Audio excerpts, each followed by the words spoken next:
It is so easy to get stuck in the trap of buying new. So sometimes I really like to sit down and talk to you guys about what I didn't buy and what I'm actually so glad that I passed on. Now, I did a video like this, I think it was 2 years ago now, so we're due a little bit of an update. I have 7 eyeshadow palettes on my list that I am so glad that I didn't buy. And this video isn't just like an easy pass of an eyeshadow. This video is the eyeshadow palettes that nearly got me. They nearly got me. They piqued my interest. I was like, ooh, she's nice. I have filmed this makeup look. If you were interested, it would have gone live on Father's Day, actually. It was my little Father's Day get ready with me. I love this look. I've kind of gone for a bit of like a butterfly wing, greeny pinky look. I think it's so cute. So if you are interested in how I did this look, then definitely go and check that video out after this video. As always, everything on my face will be linked down below. And just before we do jump into this video, if you have not already, like and subscribe. I'm trying to hit 5k by the end of the year, and we are well on track to do that. I'm so excited for the future of this YouTube channel. I hope you are as well. I am trying to be a little bit more creative with my makeup looks. I used to be like really creative back in the day, and I don't know, I've kind of slacked a little bit recently. So this is look number 2 of my conscious creative journey. So what do you think? Let me know. All right, so I'm gonna jump straight into it with eyeshadow palette number 1. Technically, this is a 2-in-1, so I'm gonna start with this. This is the e.l.f. Mint Melt palette, and that was so difficult for me to say. This is a 4-pan eyeshadow palette from e.l.f. Now, my pan that palette, not last year, but the year before, was the e.l.f., what was it called? Truffles, that's it. Oh my god. I nearly betrayed my beautiful e.l.f. Truffles palette, but that was a really, really lovely cool tone taupey palette, and it was one of these quads as well. So I'd already had some use of these quads, and I already kind of knew, you know, I knew the drill. I knew what they could offer me, and this was such a unique little quad. I thought that this was so pretty, and I don't have many mints in my collection.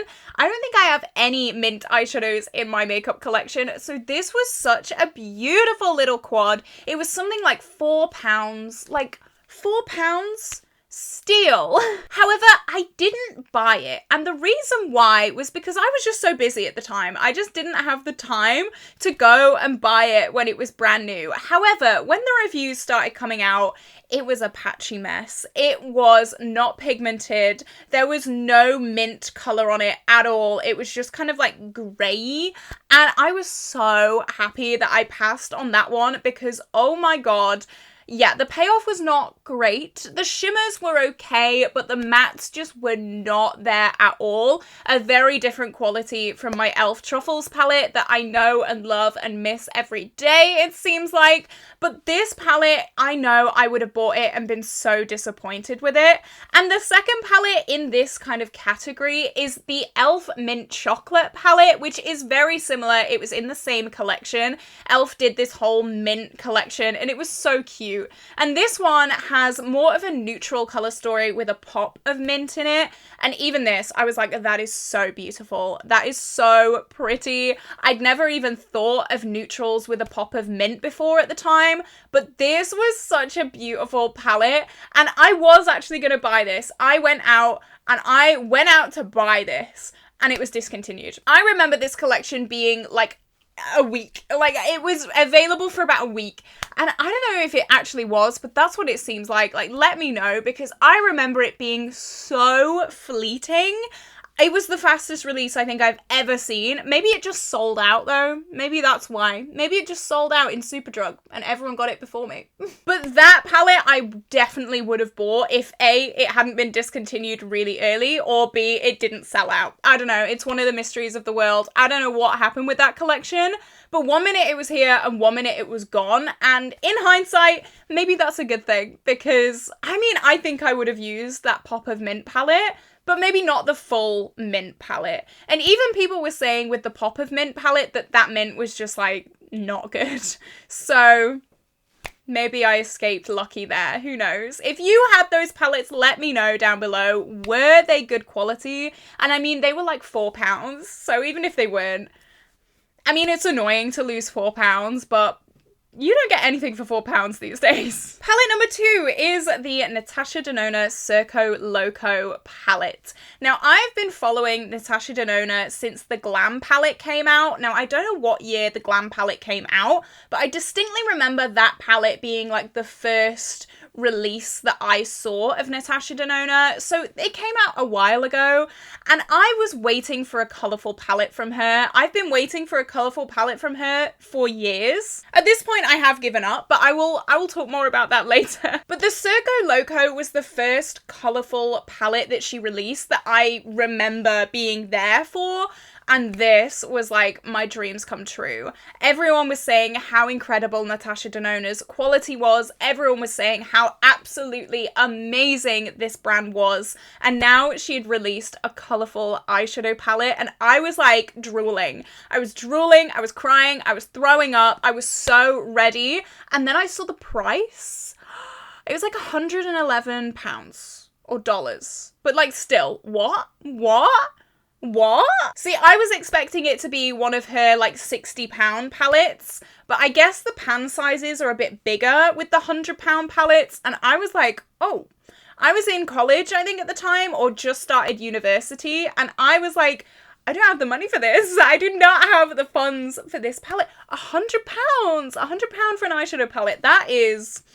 That's crazy. And then I remember watching Make Me Up Missa do a review of this palette and she really didn't like it. It was patchy, it wasn't very pigmented, the colours were like kind of dulled down. And now if you know Make Me Up Missa, she is like all for bright, crazy, like fun, colourful makeup. And I live, breathe and die for anything that she recommends. She could recommend a neutral eyeshadow palette and it would make me like question, you know? So when she said that this was not good and not worth the price, that really made me take a step back and it made me go, even if I could afford this palette, I no longer want it. Make Me Up Missa can literally change my mind at the drop of a hat. It is actually scary.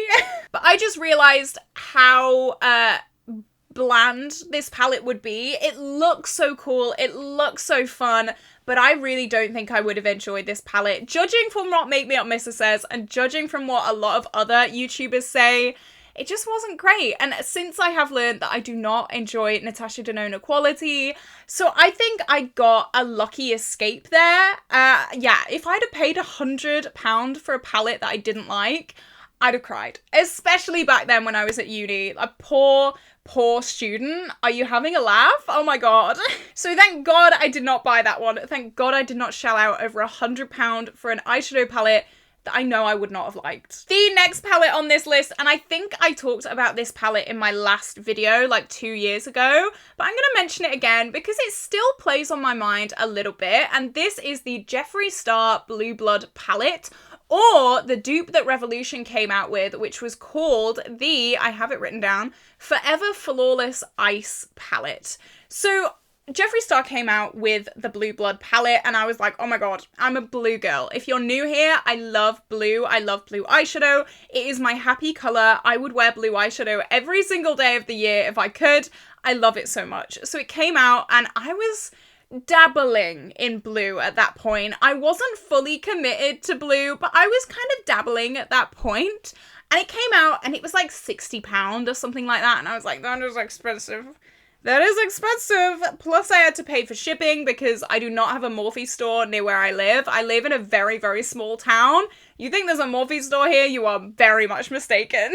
There's barely a Superdrug. So it was one of those that it was kind of like, I was definitely in college at this time and I was kind of like, I don't know. It's a very expensive palette and I don't know, I'm just scared. I'm scared of paying that much money. I was at a minimum wage job. That's a lie. I was at a less than minimum wage job.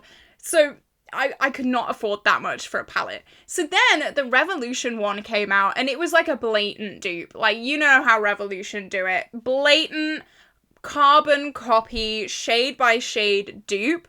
And I was like, oh, that one is like £10. and I just never got round to buying it. I can't remember what it was, but I just never got round to it. I think I was a little bit scared of blue still at that time, so I kind of passed on it. And I'm pretty sure I had bought the Colourpop Blue Moon palette, which was kind of like my blue fix. And it still is. I love the Colourpop Blue Moon palette. If you're ever after a blue palette, that one all the way. But I feel like because I'd had that fix of the Colourpop Blue Moon, I didn't want the J-Star or the Revolution one anymore. And in my head, I was also thinking, Revolution quality is very hit or miss. They do some things that are amazing, but they also do some things that are like, why? How has this even been passed? So that was also in my brain, thinking like, do I want to risk it? Probably not. And that is why I just never bought them. And in hindsight now, I'm so glad I never bought the J-Star palette, because we all know what happened there. My conspiracy palette has been depotted. All of the pans have been like scraped out. I've put them in just circular pans. All the embossing is gone. All of the branding is gone. So I'm so glad that I did not buy it for that reason as well, because that would have just been depotted and put into my singles collection. And I'm not gonna lie, my singles do get neglected quite a lot, so it would not have been used properly at all. Number 4, this is the Anastasia Cosmos palette. This is one of the newer ones on the list. It is a little bit of an older list, but the only reason that I even looked twice at this is because of the blue. We've been through this. Blue is my absolute happy color. Would I have ever even looked at this palette if the blue was not in it? Probably not. But I wanted this palette, and I feel like when this released, I was at a time in my makeup, I don't know, era, that I kind of knew that I didn't have to buy everything that turned my head, you know? And I knew that if that blue wasn't there, I would not care, okay? The rest of the colours in that palette, I don't care. I don't care about them.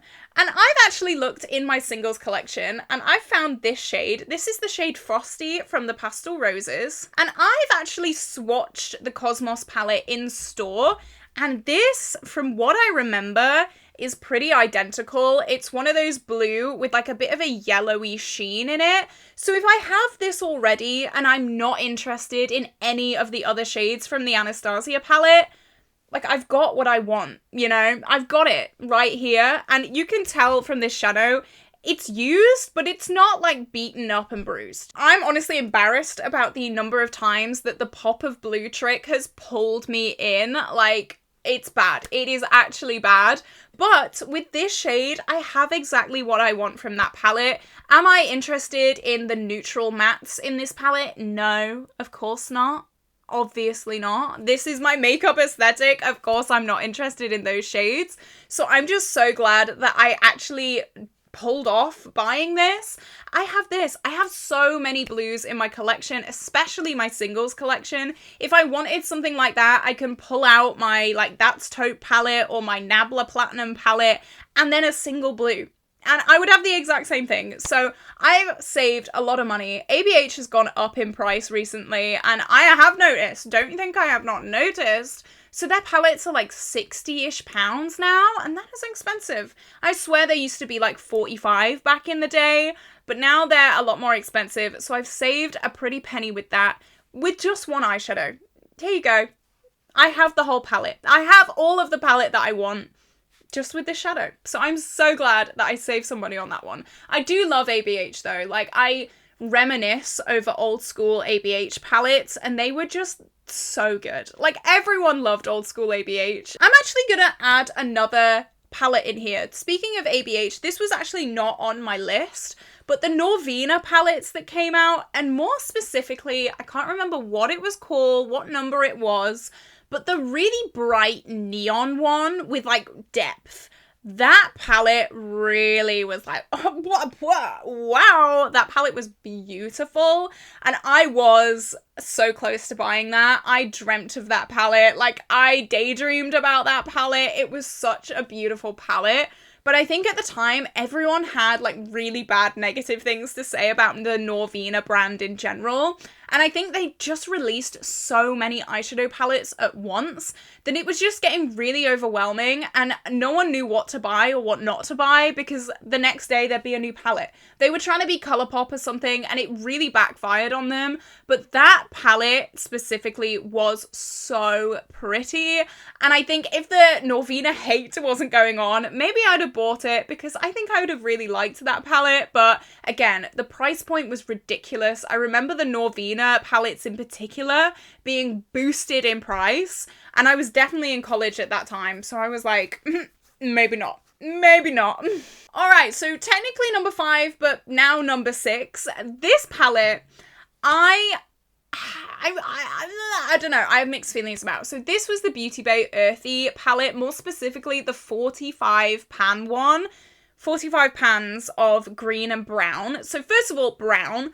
I have so many browns. I have so many browns in my makeup collection. I do not need like 25 shades of brown. Absolutely not. It was more the color story as a whole that pulled me in and really made me intrigued to buy this palette. Also, the fact that it was doubled with the Midnight palette, which was like a kind of Beauty Bay Book of Magic vibe. It had blues, it had purples in it, and then obviously this was the sister palette to that launch. The reason why I didn't buy this is because at the time I had 2 khaki palettes. I had the Huda Beauty Khaki Haze, I think it was, and I also had the Morphe Khaki Calling palette. Both of those palettes were 9 pan palettes. They had khaki greeny shades and also neutral shades in them.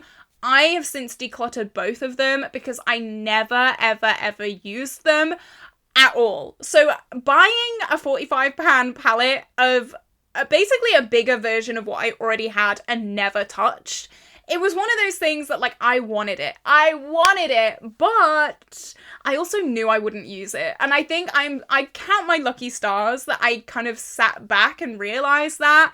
I still think about the Midnight palette, to be honest. Like, the Midnight palette would be so good in my makeup collection. Right now, I just use the Book of Magic so much. I love the Book of Magic, but it is discontinued. So I'm still, to be honest, toying with buying the Midnight palette. Maybe, I don't know, but it's one of them that it would definitely be a very good addition to my makeup collection, because every time I use the Book of Magic, I feel bad because you can't buy it anymore. But if I bought the Midnight, you'd be able to buy the palette. So I don't know, I'm still toying with the Midnight, but the Earthy palette, I am definitely so glad I didn't buy. A, it's massive, it wouldn't be able to fit in my drawers.